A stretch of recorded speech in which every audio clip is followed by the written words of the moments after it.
स्वागत है खास पेशकश में आप सभी का। आपके साथ मैं अंजलि मुदगल। देश के सभी डॉक्टर्स के योगदान को ध्यान में रखते हुए हर साल 1 जुलाई यानी कि आज के दिन नेशनल डॉक्टर्स डे मनाया जाता है। डॉक्टर को दुनिया का भगवान भी कहा जाता है। जन्म देने वाला भगवान होता है, लेकिन किसी बीमारी में फंसने पर यही डॉक्टर जान बचाते हैं और यही वजह है कि इनको भगवान का दूसरा रूप कहा जाता है।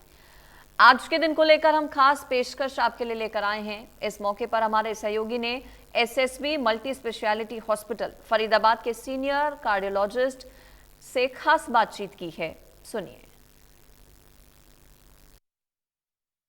आज डॉक्टर्स डे है और हम उन डॉक्टरों की बात कर रहे हैं जो समाज में महत्वपूर्ण अपनी भूमिका निभा रहे हैं। और ऐसे ही डॉक्टर देश के जाने माने कार्डियोलॉजिस्ट और एसएसबी हॉस्पिटल के चेयरमैन और managing director doctor S Bansal, उनसे बात कर लेते हैं। सर, पहले तो बहुत बहुत बधाई आपको डॉक्टर्स डे की। Thank you very much. आज जैसे कि 1 जुलाई को हम पूरा इंडिया डॉक्टर्स डे मनाता है, क्योंकि सभी ने देखा है, वैसे तो 91 से डॉक्टर्स डे मनाया जा रहा है और बीसी रॉय जो बड़े फेमस डॉक्टर रहे हैं इंडिया के और वो वेस्ट बंगाल के चीफ मिनिस्टर भी रहे हैं। बेसिकली ये उनका डेट ऑफ बर्थ है, तो इसलिए इसको डॉक्टर्स डे के रूप में मनाया जाता है।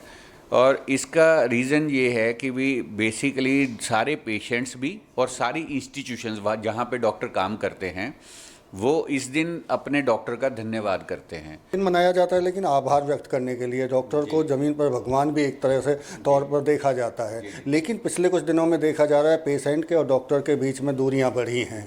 इसको लेकर कैसे देख रहे हैं? ये आपकी बात बहुत सही है कि पेशेंट और डॉक्टर्स के बीच में जो दूरियां बढ़ी हैं उसका वो एक दुर्भाग्यपूर्ण बात मैं ये कहूँगा। मैं ये चाहता हूँ कि जो डॉक्टर्स हैं, पेशेंट और डॉक्टर के बीच में एक बड़ा सेंसिटिव रिश्ता है, विश्वास की बुनियाद पे उसका टिका हुआ है, जिसमें पेशेंट को भी रिस्पॉन्स तभी आता है जब उसका विश्वास डॉक्टर पे हो और डॉक्टर भी उसका जो साइंटिफिकली प्रॉपर तरीके से इलाज तभी कर पाता है जब अगर पेशेंट को उस पर विश्वास हो। इसमें मेरा ये कहना है कि अगर लोग अपना ज़्यादातर प्रॉब्लम्स आती हैं जब पेशेंट को ये लगता है कि शायद मेरे को पैसे बनाने के लिए मेरा इलाज जो है उस तरीके से किया जा रहा है, तो ये मेनली मनी मैटर को लेके ज़्यादातर विश्वास की प्रॉब्लम आती है। तो उसमें सबसे अच्छा तरीका उसका जो मुझे लगता है परमानेंट सोल्यूशन वो है, जैसे ये जो विश्वास है ये यूरोप और अमेरिका में प्रोफेशनल अप्रोच है लोगों की और पेशेंट की भी, डॉक्टर्स की भी। तो वहाँ पे पेशेंट को अपनी जेब से पे नहीं करना पड़ता, इंश्योरेंस कंपनियाँ पे करती हैं या गवर्नमेंट पे करती है, तो वहाँ पे ये रिश्ता कायम रहता है। उसी तरह से मुझे लगता है कि अगर इंश्योरेंस सभी लोग अपना इंश्योरेंस कराएं, मेडिक्लेम कराएं, तो उससे ये विश्वास बना रहेगा, क्योंकि उनको एक तो पेशेंट को अपनी जेब से पैसा नहीं खर्चना पड़ता, दूसरा इंश्योरेंस कंपनी या गवर्नमेंट चीज़ों को वेरीफाई करके हॉस्पिटल को बाद में पेमेंट देती है। तो उसमें फिर अगर किसी हॉस्पिटल या डॉक्टर ने किसी ने अगर गलत तरीके से चार्ज किया तो वो इंश्योरेंस कंपनी के डॉक्टर्स हैं, गवर्नमेंट के डॉक्टर्स हैं, वो बिल वेरीफाई करने के टाइम पे बिलों को काट सकते हैं। पेमेंट ना करें वो हॉस्पिटल को, उनकी डिस्क्रिशन होती है।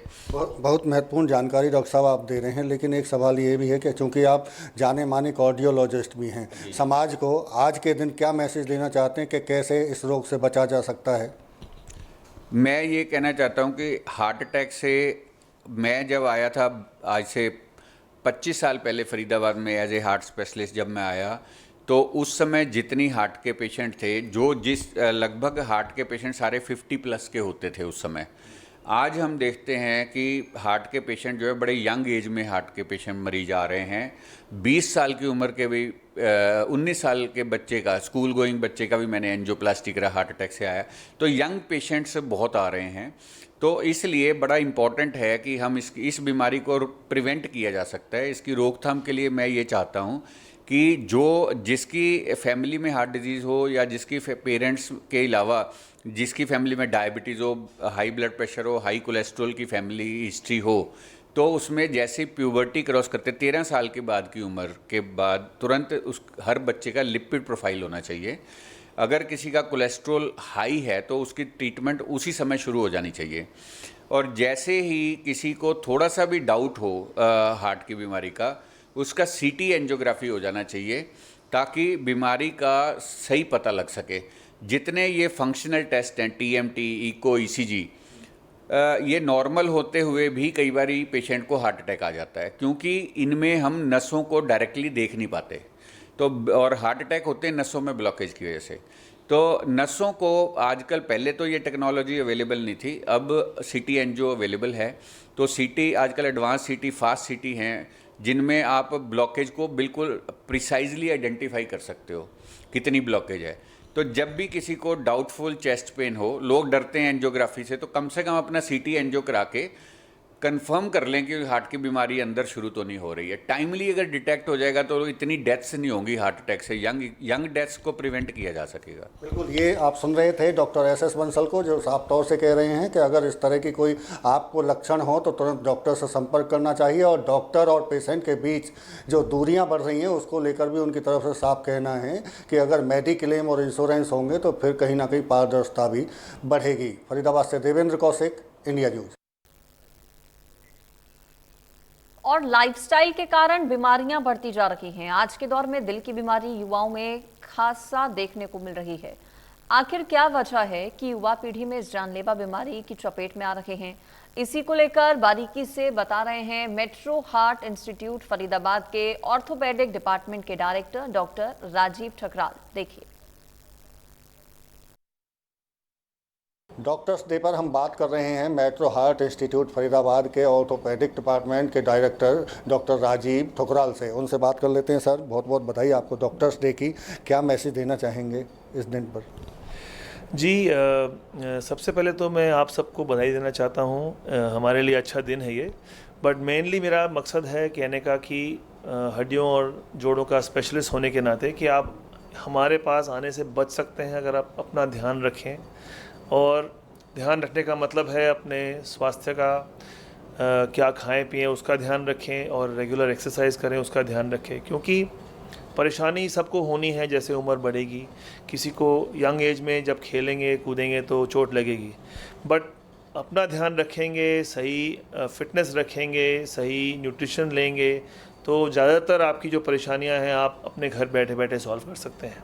फॉर एग्ज़ाम्पल, अगर मैं एक सॉर्ट ऑफ एग्ज़ाम्पल लूँ तो जैसे जोड़ों के दर्द की बात करते हैं, घुटने के दर्द, नॉर्मली हम देखते हैं ये जैसे उम्र बढ़ती है बढ़ता है, और सिंपल तरीके से हम घर पे ही बैठे बैठे इसका एक किस्म से डायग्नोज कर सकते हैं कि क्या ये सीरियस इशू है कि नहीं।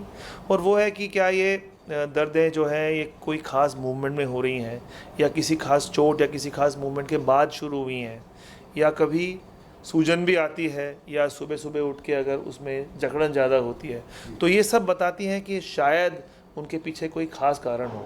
बट अगर सिर्फ उम्र बढ़ने की वजह से हो तो आप घर बैठे बैठे थोड़ा सा एक्सरसाइज करके, थोड़ी सावधानियां बरत के, थोड़ा अपना वज़न कम करके और अपनी जो बाकी बीमारियां उसको अगर कंट्रोल करके रखें तो आप अपने इन जोड़ों के दर्द से बच सकते हैं। लेकिन डॉक्टर ठुकराल, जिस तरह से आप बता रहे हैं कि कुछ एक्सरसाइज करके ठीक किया जा सकता है, अगर उसके बाद भी ना हो तो फिर कैसे इलाज संभव है? जी, तो डिपेंड करता है कि आपको ये परेशानी किस वजह से हो रही है। तो पहले तो आपको डायग्नोज करना पड़ेगा।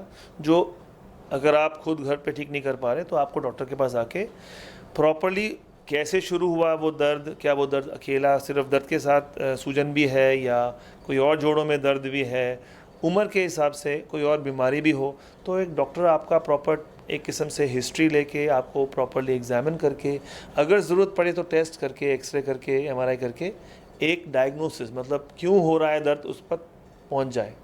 फिर उसके बेसिस पे खास इलाज होगा। फॉर एग्जांपल, अगर आपको पता है गठिया बाय है तो गठिया बाई की दवाइयां हैं आजकल जो आपको कंट्रोल कर सकती हैं। अगर आपको पता है कि कोई चोट लगी है और आपके घुटने के अंदर कोई मांसपेशी या कोई तार फटी है तो उसके लिए खास एक इलाज है। एक्सरसाइज के अलावा सर्जरी है उसके लिए। पर अगर आपको पता ही नहीं क्यों हो रहा है देन ऑफकोर्स इलाज मुश्किल पॉसिबल नहीं है। लेकिन सर, एक बार और इन दिनों देखा जा रहा है कि युवा वर्ग में भी ये दर्द की प्रॉब्लम ज़्यादा हो रही हैं। इसके पीछे क्या वजह मानते हैं?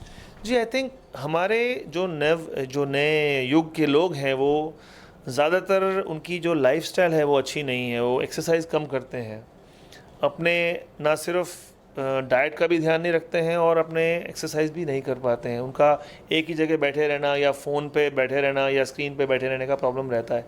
तो उनके केसेस में गर्दन में दर्दें होना, कमर में दर्दें होना, घुटनों में दर्द होना एक किस्म से एक नेचुरल प्रोसेस हो गया और जो हम देख रहे हैं बहुत कॉमनली यंग एज में। कोविड के दौरान क्योंकि वर्क फ्रॉम होम की स्थिति आ गई थी, तो एक ये भी वजह है कि लोगों का चलना फिरना, ऑफिस जाना आना ये बंद हो गया, एक ही जगह बैठ के सारे काम करने पड़े। जी बिल्कुल सही कहा आपने। एक्चुअली इंसान बना है घूमने फिरने के लिए। हम एक्चुअली पेशेंट्स को जब मिलते हैं तो कहते हैं मूवमेंट इज़ लाइफ, क्योंकि हम चाहते हैं कि चलता फिरता रहे इंसान, तभी उसकी जो एक स्वास्थ्य जो है सही बनी रहती है।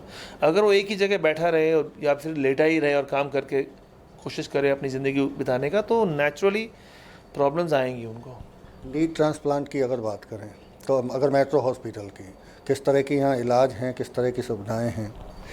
तो एक किस्म से अच्छा सवाल पूछा, वो मेरी स्पेशलिटी है।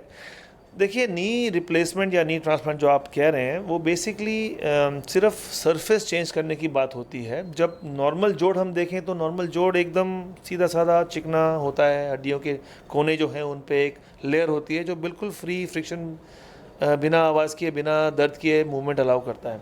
बट जब जोड़ घिस जाता है और ख़राब हो जाता है तो वो एक किस्म से रगड़ हो जाती है, उस पर रफ़ हो जाती है। तो ऐसी कंडीशन में दर्दें होती हैं, सूजन आती है घुटने में, और पेशेंट को चलने फिरने में, खासकर सीढ़ियाँ चढ़ने उतरने में या बैठ के उठने में प्रॉब्लम होती है। फिर हमें उनका सरफेस चेंज करना पड़ता है। तो हम जो उसका कोना है उसको छीलते हैं और उसके ऊपर एक कैप बिठाते हैं, ऊपर की हड्डी पे भी और नीचे की हड्डी पे, और फिर एक हाईली पॉलिश प्लास्टिक लगाते हैं बीच में, जो एक किस्म से फ्रिक्शन फ्री और पेन फ्री मूवमेंट वापस लाते हैं। तो नी रिप्लेसमेंट आज के ज़माने में बहुत सक्सेसफुल है, बट हम उन्हीं को एडवाइस करेंगे जिनको एक्चुअली ज़रूरत है इसकी।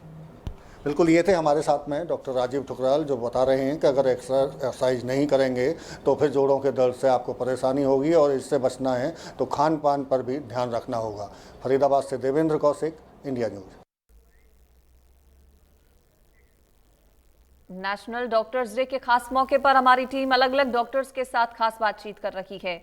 और आज के समय की अगर बात करें तो आज के दौर में दिल की बीमारी बहुत ज्यादा गंभीर बीमारी बन चुकी है, जो न सिर्फ बुजुर्गों को, महिलाओं को अपनी चपेट में लेती है, बल्कि बच्चों और युवाओं को भी अपना शिकार बना रही है। इसी पर हमारे संवाददाता ने डॉक्टर गजेंद्र गोयल के साथ भी खास बातचीत की है, वो अब देखिए। आज डॉक्टर डे है और हम ऐसे डॉक्टरों से बात कर रहे हैं जो लोगों को जागरूक करने का भी काम करते हैं इलाज के साथ साथ में। आज हमारे साथ में मैरिंगो एशिया हॉस्पिटल के कार्डियोलॉजी डिपार्टमेंट के डायरेक्टर हैं डॉक्टर गजेंद्र गोयल। चूँकि सीनियर कार्डियोलॉजिस्ट हैं, उनसे बात कर लेते हैं। सर, दिल की बीमारियां लगातार बढ़ रही हैं और अब तो यंग एज में लोगों को हार्ट अटैक आ रहे हैं, किस तरह से देख रहे हैं? नमस्कार व्यूअर्स, सबसे पहले तो मैं आप सभी को बधाई देना चाहूँगा डॉक्टर्स डे पे, जो हम नेशनल डॉक्टर डेज सेलिब्रेट करते हैं 1 जुलाई को। हमारा पर्पज़ ही ये सेलिब्रेट करने का है कि ज़्यादा से ज़्यादा हम अवेयरनेस क्रिएट करें, ना सिर्फ हार्ट की बीमारियों का बल्कि और भी जो बीमारियां जिससे हम अपने आप को बचा सकते हैं। तो हार्ट की बीमारियां जो हैं, आप मान के चलें कि नंबर 1 कॉज इस टाइम डेथ का है, ना सिर्फ इंडिया में बल्कि all over the world number 1 cause है। ऑलमोस्ट 20% डेथ्स हम डायरेक्टली कह सकते हैं वो हार्ट की बीमारियों की वजह से हो रही हैं। जो उसका मेन कारण है, मेन वजह है, वो हमारा फॉल्टी लाइफस्टाइल है। हमने क्या देखा है कि पिछले 30 सालों में हार्ट की बीमारियों का इंसिडेंस ऑलमोस्ट 2 गुना हो गया है। हालांकि हमारी इकोनॉमिक डेवलपमेंट बहुत फास्ट हो रही है, लेकिन उसके साथ साथ हम एक फॉल्टी लाइफस्टाइल अडॉप्ट कर रहे हैं, जिसकी वजह से हमारे यंग पॉपुलेशंस में भी हार्ट अटैक का इंसिडेंस काफ़ी ज़्यादा बढ़ गया है। उसमें से जो मेन कारण निकल के आते हैं कि एक हमारा स्मोकिंग का इंसिडेंस, तंबाकू का सेवन का इंसिडेंस ज़्यादा बढ़ गया है, शुगर का इंसिडेंस बहुत बढ़ गया, ऑलमोस्ट 10% जो हमारी पॉपुलेशन है उसको शुगर है। ब्लड प्रेशर का इंसिडेंस बहुत बढ़ गया, ऑलमोस्ट 30% पॉपुलेशन को हमारे ब्लड प्रेशर है। हाई कोलेस्ट्रॉल का इंसिडेंस जो है वो काफ़ी बढ़ गया है। इन कारणों की वजह से, और इसके साथ साथ एक हमारी लाइफ में जो एक स्ट्रेस फैक्टर एक ज़्यादा ऐड हो गया है आज की भागती दुनिया में, वो सब कारणों से हार्ट की बीमारियों का जो है इंसिडेंस काफ़ी ज़्यादा बढ़ गया है। ये तो सर आप बता रहे हैं किस वजह से इस तरह की बीमारी बढ़ रही है, लेकिन इसका बचाव कैसे है? अगर आप खुद भी बचाव करना चाहें तो लोग। एक बहुत ही हमारी स्टडीज़ इंटरनेशनल लेवल पे हुई है कि अगर हम कुछ सावधानियां रखें तो हम अपने आप को 80% हमारा जो रिस्क है हार्ट अटैक का, हार्ट डिजीज़ कम कर सकते हैं। इसको मैं 2 पार्ट्स में आपको जो सावधानी है मैं आपको समझाता हूँ। एक पार्ट में हम लेते हैं अपनी डाइट, एक्सरसाइज और अवॉइडेंस ऑफ स्मोकिंग। तो एक पार्ट तो हमारा ये है कि अगर हम बैलेंस डाइट लेते हैं, डाइट में हमारे 3 कंपोनेंट होते हैं, fat component, carbohydrates and proteins component. इसमें जो फैट कंपोनेंट बहुत इंपॉर्टेंट है, 2 तरह के फैट्स होते हैं, good fats and bad fats. अगर हम ज़्यादा से ज़्यादा अपनी डाइट में गुड फैट्स रहते हैं और बैड फैट्स को अवॉइड करते हैं तो हार्ट डिजीज़ होने का इंसिडेंस काफ़ी कम हो जाता है। बैड फैट्स में हम जनरली लेते हैं जैसे कि सैचुरेटेड फैट्स हैं, देसी घी है, बटर है, कोकोनट ऑयल है, पाम ऑयल है, या डीप फ्राइड फूड है जो एक ही तेल में बार बार हम खाना बनाते हैं। तो ये बैड ऑयल्स हैं, बैड फैट्स हैं। अगर इनको अवॉइड करेंगे, इसकी बजाय अगर हम गुड फैट्स लेते हैं जैसे ऑलिव ऑयल है, कैनोला ऑयल है, ग्राउंड नट ऑयल है, राइस ब्रैन ऑयल है, ये जो वेजिटेबल ऑयल्स हैं इनमें omega 3 fatty acids, omega 6 fatty acid होते हैं जो हार्ट के लिए बहुत बेनिफिशियल होते हैं। तो दूसरा, हम ओवर ईटिंग अवॉइड करें। फास्ट फूड, जंक फूड जितना हम कम लेंगे क्योंकि उनमें ट्रांस फैटी एसिड्स बहुत ज़्यादा होता है।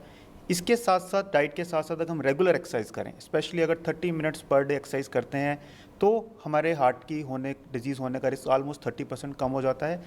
उसके साथ साथ जो यंग पॉपुलेशन है, स्पेशली जो 40 से कम की एज में हम हार्ट अटैक देख रहे हैं, उसका मेन कारण स्मोकिंग और तंबाकू प्रोडक्ट्स है। तो किसी भी फॉर्म में स्मोकिंग, तंबाकू प्रोडक्ट्स अगर हम अवॉइड करते हैं तो हार्ट अटैक का incidence specially in young patient में बहुत हम रिड्यूस कर सकते हैं। सेकंड पार्ट जो मैं अपनी जो बचाव का जो कहना चाहूँगा कि 3 एक ऐसे नंबर हैं जो सभी को पता होने चाहिए अपने मोबाइल नंबर के अलावा। एक आपका शुगर नंबर, कोलेस्ट्रॉल नंबर और ब्लड प्रेशर नंबर्स। अगर आपके ये तीनों नंबर्स मेंटेन है तो आपको हार्ट डिजीज़ होने का, हार्ट अटैक होने का रिस्क काफ़ी कम हो सकता है। सर, ये तो रही खुद के बचाव की बात, लेकिन अगर मोरिंगा एशिया हॉस्पिटल में अगर आता है तो यहाँ इलाज की कितनी सुविधाएं हैं और कैसे जान बचाई जा सकती है? सबसे इम्पॉर्टेंट जो हार्ट डिजीज़ में है, हार्ट अटैक का जो एक रिस्क और मोर्टेलिटी जो उसकी वजह से मौत का कारण बहुत ज़्यादा हाई होता है। हमने क्या देखा है कि ऑलमोस्ट 30% पेशेंट्स जो हार्ट अटैक के हैं उनकी डेथ 24 आवर्स के अंदर हो जाती है और उसमें से आधे पेशेंट्स की डेथ तो हॉस्पिटल पहुंचने से पहले हो जाती है। सबसे पहले तो हमें अवेयरनेस बहुत ज़रूरी है कि हार्ट अटैक के सिम्टम्स क्या हैं। अगर आपके सीने में कभी अचानक कोई दर्द हो, सांस की प्रॉब्लम हो, धड़कन हो, आप इग्नोर ना करें, जल्दी से जल्दी आप मेडिकल अटेंशन सीख करें, हॉस्पिटल आएँ। हॉस्पिटल में हम सबसे पहले ईसीजी का टेस्ट करते हैं, उससे हमें डायग्नोस हो जाता है कि ये मेजर हार्ट अटैक है या माइनर हार्ट अटैक है। अगर मेजर हार्ट अटैक है तो इमीडिएटली हम पेशेंट्स को एंजियोग्राफी करते हैं, जहाँ भी ब्लॉकेज होती है उसके क्लॉट को निकालते हैं, बलून से क्लियर करते हैं और स्टेंटिंग करते हैं ताकि पूरा ब्लड फ्लो मेंटेन हो जाए। मरिंगो क्यूआरजी हॉस्पिटल एक ऐसा हॉस्पिटल है जिसमें ना सिर्फ ये फैसिलिटी जो कैथ लैब में हम करते हैं, हमारे पास ये फैसिलिटीज़ अवेलेबल है, रेदर हमारे पास 2 कैथ लैब हैं यहाँ पे। बाय चांस कभी 2 या 3 हार्ट अटैक के पेशेंट्स भी इकट्ठे आ जाएं तो हम उनको इमीडिएटली मैनेज कर सकते हैं। हमारा एम होता है जैसे ही पेशेंट्स हार्ट अटैक के हॉस्पिटल में आते हैं तो विदिन 60 मिनट्स, 1 घंटे के अंदर अंदर हम ट्राई करते हैं कि ऐसे पेशेंट्स का इलाज हो जाए। अगर ये 60 मिनट्स के अंदर पेशेंट्स का इलाज हो जाए तो ऑलमोस्ट ऑल जो पेशेंट, जितने भी पेशेंट्स हैं, इनको बचाया जा सकता है जो हार्ट अटैक के हैं। बिल्कुल, ये थे हमारे साथ में मोरिंगा एशिया हॉस्पिटल के कार्डियोलॉजी डिपार्टमेंट के डायरेक्टर डॉक्टर गजेंद्र गोयल, जिनका साफ तौर से कहना है कि अगर आप खान पान में ध्यान रखेंगे तो काफ़ी हद तक हार्ट अटैक से बच सकते हैं। अगर उसके बाद भी अगर ऐसे कोई सिम्टम्स हों तो हॉस्पिटल के अंदर तमाम वो सुविधाएं हैं जिससे व्यक्ति की जान बचाई जा सकती है। फरीदाबाद से Devendra Kaushik, India news. National doctors day पर मरीज, डॉक्टर और तीमारदार के संबंध को लेकर हमारे सहयोगी ने अमृता हॉस्पिटल फरीदाबाद के senior consultant doctor Sachin Mittal से खास बातचीत की। देखिए, डॉक्टर सचिन मित्तल हैं, उनसे डॉक्टर्स डे पर मुलाकात कर रहे हैं, उनसे बातचीत करेंगे कि आखिर चूंकि भगवान क्यों कहा जाता है, इसके पीछे भी एक वजह है कि डॉक्टर सचिन मित्तल ग्रामीण पृष्ठभूमि से आते हैं, लेकिन बड़े हॉस्पिटल में काम करने के साथ साथ आज भी वो गांव में 1 हफ्ते में जाकर वहां ओपीडी करते हैं और वो भी फ्री में, क्योंकि गांव से जुड़ाव रखने के लिए कोशिश उनकी तरफ से ये की जा रही है। खुद अपनी कहानी बताएंगे खुद डॉक्टर सचिन मित्तल जी। डॉक्टर साहब, ये बहुत कम देखा जाता है इस तरह से कि आप इस मुकाम पर पहुंचने के बाद में फिर भी आप ग्रामीण जो पृष्ठभूमि से आप रहे हैं उसको अभी भी टच हैं, उससे जुड़े हुए हैं। धन्यवाद देवेंद्र जी। सबसे पहले मैं अपने सभी डॉक्टर मित्रों को और देशवासियों को डॉक्टर्स डे की शुभकामनाएं देना चाहता हूं। और इस बार जो डॉक्टर्स डे की थीम है वो है celebrating resilience and healing hands. So basically इस थीम का मकसद ये है कि जो डॉक्टरों ने कोरोना काल में बहादुरी से लोगों का इलाज किया है या फ्रंट लाइन वॉरियर की तरह काम किया है, तो ये उनके लिए एक तरह से एक ग्रेटिट्यूड या एक रिस्पेक्ट की भावना है। तो और वाकई में उस टाइम जो कोरोना टाइम था उसमें डॉक्टर ने वाकई में बहुत हिम्मत दिखाई है और अपनी जान पे खेल के बाकी लोगों की जान बचाई है। रही बात देवेंद्र जी, आपने जो जिक्र किया ग्रामीण पृष्ठभूमि का, तो देखिए मैं फरीदाबाद के एक गांव तिगांव से बिलोंग करता हूं और वहां से रहते हुए ही मैंने अपनी सारी पढ़ाई की और इसके बाद मैंने सर्जरी के क्षेत्र में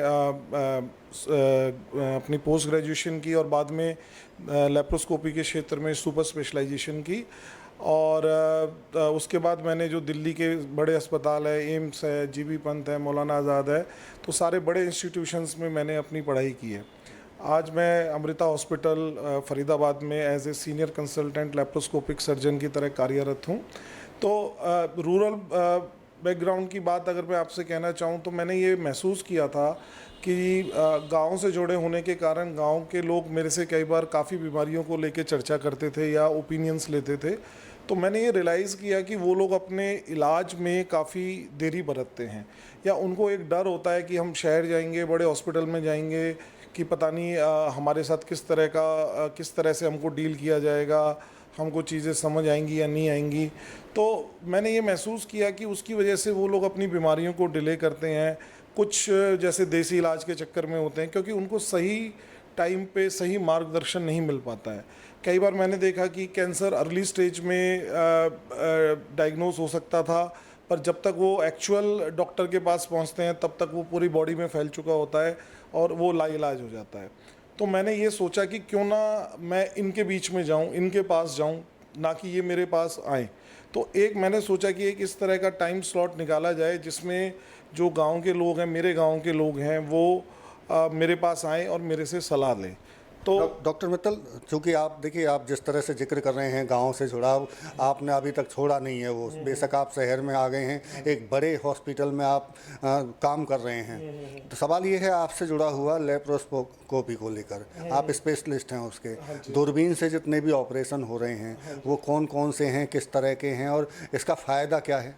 अब देवेंद्र जी देखिए, दूरबीन जो है एक सर्जरी करने की विधि है। ऐसा नहीं है कि सर्जरी के बेसिक प्रिंसिपल्स चेंज हो जाते हैं, ऐसा नहीं है। ये एक विधि है। जैसे पहले जो सर्जरीज होती थी वो ओपन तरीके से होती थी, उसमें बड़ा चीरा दिया जाता था जिसकी वजह से मरीज़ की जो रिकवरी है या काम पे जाने की जो टाइम लिमिट है वो बढ़ जाती थी। तो धीरे धीरे क्या होता है कि दूरबीन विधि आई जिसमें हम छोटे छोटे छेद बना के दूरबीन के माध्यम से सर्जरी करते हैं। सर्जरी वही होती है, पर इसमें फ़ायदा ये होता है कि मरीज़ को हम अगले दिन ही डिस्चार्ज कर देते हैं और मरीज़ 2 से 3 दिनों में अपने काम पे लौट सकता है और साथ में मरीज़ को दर्द कम होता है, बाद में कॉम्प्लिकेशन होने के रिस्क कम होते हैं।